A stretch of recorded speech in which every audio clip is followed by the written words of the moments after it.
বছর শেষ হতে আর কয়েক ঘন্টা বাকি, উৎসবে মুখর একেবারে বাংলা। সেই ছবি আমরা তুলে ধরছি। রিয়ার কাছে যাব। রিয়া রয়েছে পার্ক স্ট্রিট থেকে। রিয়া,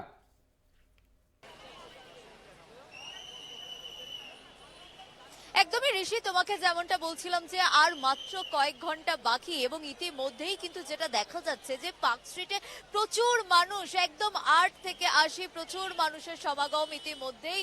এবং তাছাড়াও তোমাকে জানিয়ে রাখবো যে পার্ক স্ট্রিটে যে প্রচুর মানুষ প্রতিবারের মতো এবারেও ঠিক 7টা 8টার পর থেকে এই ভিড়টা হতে আরম্ভ করে পার্ক স্ট্রিটে, এবং এবছরেও তার অন্যতা হয়নি, এবছরেও তাই হচ্ছে। এবং সেই কারণের জন্য কলকাতা পুলিশের যে ফোর্স 2500 ফোর্স মোতায়েন করে রাখা হয়েছে এবং উইনার্স টিম রয়েছে। এবং তাছাড়াও আমার ক্যামেরা পার্সন কল্যাণকে বলবো একটু তোমাকে দেখাতে যে ওপরে যে ওয়াচ টাওয়ার করা হয়েছে, মূলত পার্ক স্ট্রিটে 2 থেকে 3টে ওয়াচ টাওয়ার করা হয়েছে, যার যেখান থেকে সিনিয়র অফিসাররা তারা পুরো পার্ক স্ট্রিটকে নজরদারিতে রাখবেন এবং যাতে কোনো রকম অপ্রীতিকর ঘটনা না হয় সেই কারণের জন্য ব্যারিকেড দিয়ে 2 সাইডে ঘিরে দেওয়া হয়েছে। যত মানুষ আসছেন তাদেরকে হাঁটার জন্য সেই ব্যারিকেডের মধ্যে দিয়েই হাঁটতে হবে এবং গাড়ি চলাচল এখনো অবধি কিন্তু করছে। যদি প্রয়োজন পড়ে সেক্ষেত্রে রাত 11টার পর যদি ভিড় অনেক বেশি হয় সেক্ষেত্রে কিন্তু গাড়ি চলাচল বন্ধ করে দিতে পারে কলকাতা পুলিশের তরফ থেকে, এমনটাই কিন্তু জানানো হয়েছে পুলিশের তরফ থেকে। এবং পাশাপাশি তোমাকে জানিয়ে রাখবো যে আর কয়েক ঘন্টা পরে 2023-এর শেষ এবং 2024-কে বরণ করে নেওয়ার পালা, এবং সেই কারণের জন্য কিন্তু যেহেতু উৎসব মুখর বাঙালি, শুধু বাঙালি নয় প্রচুর মানুষ এই পার্ক স্ট্রিটে আসছেন। এবং যেমনটা তোমাকে বলছিলাম যে প্রাণ কেন্দ্র হচ্ছে পার্ক স্ট্রিট বা পার্ক স্ট্রিটের অ্যালেন পার্ক।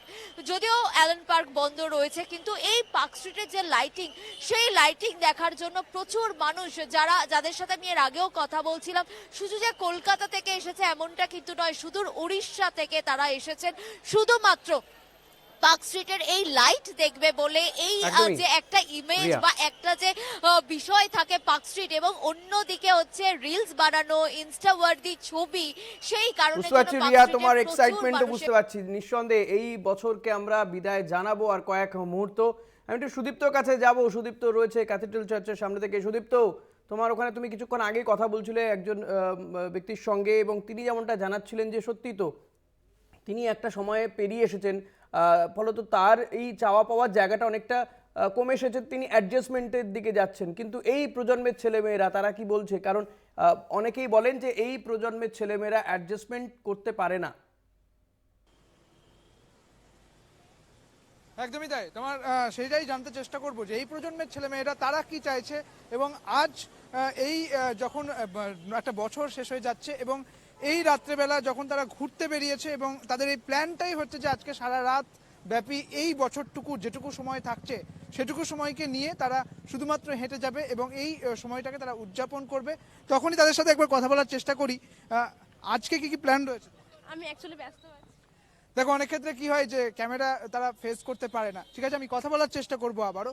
এই মুহূর্তে আমি ক্যাথিড্রালের সামনে রয়েছি, যেখানে ক্যাথিড্রাল চার্চ অবশ্য বন্ধ রয়েছে, কিন্তু সবাই চাইছে একবার ক্যাথিড্রালে আসতে এবং সেখান থেকে দেখা করেই সরাসরি চলে যাচ্ছে একবারে পার্ক স্ট্রিটের দিকে।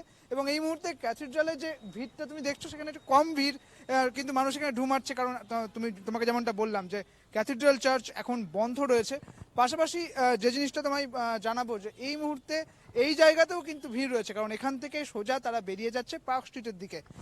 কি কি প্ল্যান রয়েছে? আজকে এই একটুখানি এদিক ওইদিক ঘুরবো, দেখি কি হয়। পার্ক স্ট্রিটে ওখানে যাবো। এই তো বেলেঘাটা থেকে।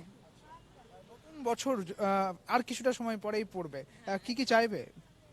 বছরটা যাতে ভালো যাক, সবার যাতে একটুখানি মানে লাকটা যাতে গুড হোক, আর কোনো রকম যেন কোনো কিছু বাজে যেন না হয়, মানে নিউ ইয়ারটা যাতে একদম গুড ভাবে হয়, যেন ভালোভাবে। বাচ্চা কে কে বেরিয়েছেন আজ? একদম ফ্যামিলি নিয়ে, পুরো হোল ফ্যামিলি, একদম ছোট ফ্যামিলি ঘুরতে বেরিয়েছে। এই একটু রেস্টুরেন্ট যাবে, একটু রেস্টুরেন্টে গিয়ে খাওয়া দাওয়া, ব্যাস।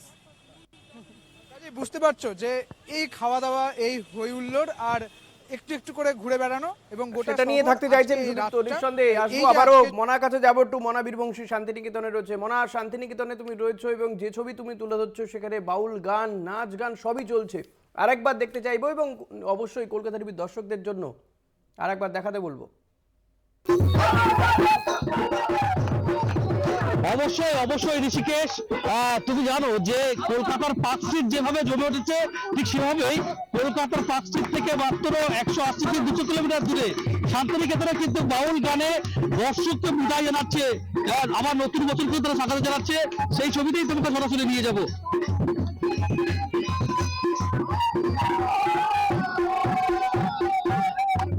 অবশ্যই আমি কথা বলবো, আমরা দেখতে পাচ্ছি অনেক দূর দূরান্ত মানে থেকে একটু কথা সবাই বলো, এই যিনি কমিটিতে এতক্ষণ এসেছেন। ধরে গান করে যাচ্ছেন, নেচে গান করছেন, তার সঙ্গে একটু কথা বলো সময় পেলে। খুব আনন্দ করছি, ভীষণ ভালো লাগছে।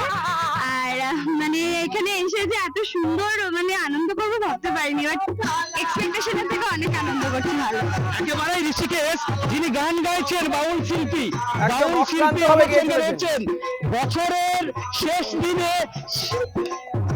একেবারে ঋষিকেশ, আমি ওনার সঙ্গে কথা বলবো, কিভাবে আজকে আনন্দ করছে আজকের দিন? আজকে খুব আনন্দ পাচ্ছি আমরা।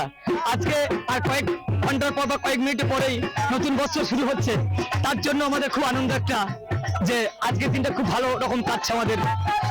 তাই আমার নাম বিষ্ণু দাস বাউল, আমরা এই রাঙা মাটিতেই থাকি, যার জন্য এই এত বোলপুর energy। শান্তিনিকেতন রবীন্দ্রনাথের জায়গায় আমাদের এইখানেই বসবাস অপরন্ত, এইখানেই আমাদের সারা দিন রাত কেটে যায়। একেবারে আজকের দিনটা কিভাবে সেলিব্রেশন করছেন? নতুন বছরকে আমন্ত্রণ জানানোর এর থেকে আর ভালো কোনো উপায় ছিল না, ঠিক আছে? তো এই যে লোক সংস্কৃতি আমাদের পশ্চিমবঙ্গে বা পুরো বঙ্গদেশের যেটা আছে সুফি বা এই বাউল সংস্কৃতি, এই দিয়ে যে আমাদের নতুন বছরকে আমরা স্বাগত জানাচ্ছি, তো এটাই একটা বড় প্রাপ্তি আমাদের এখানে এসে একদমই, পৌঁছানো। মোনা, একটু গানে গানে আমরা এই জন্য আমরা আপাতত অনেক তোমাকে অনেক ধন্যবাদ জানাবো। আমরা এবং একটু আমরা গান চাই শুনবো। আমাদের সেই সারা জীবন শুনতে শুনতে তোমাদেরকে আপাতত ধন্যবাদ জানাবো। আমি একটু মোনাকে বলবো সেই বাউল গান এবং নাচ দেখাতে। মোনা, একেবারে আমি আবারও সেই বাউল গান, ঋষিকেশ তুমি যেটা বলছো যে স্টুডিও থেকে প্রশ্ন করছো যে বাউল গান এবং নাচ অবশ্যই দেখাতে, আমি আবারও কলকাতা টিভির পর্দায় যে সমস্ত দর্শকরা নজরে কাছে তাদের জন্য সরাসরি আমি না সেই বাউল গানে নিয়ে চলে যাব।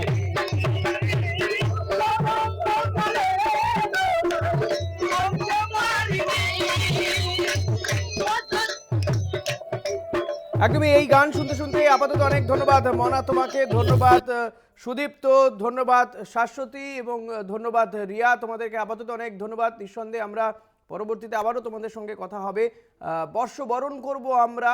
আপাতত অনেক ধন্যবাদ তোমাদের প্রত্যেককেই। একটা বিরতি নেব, বিরতির পর ফিরে আসবো, সঙ্গে থাকবেন।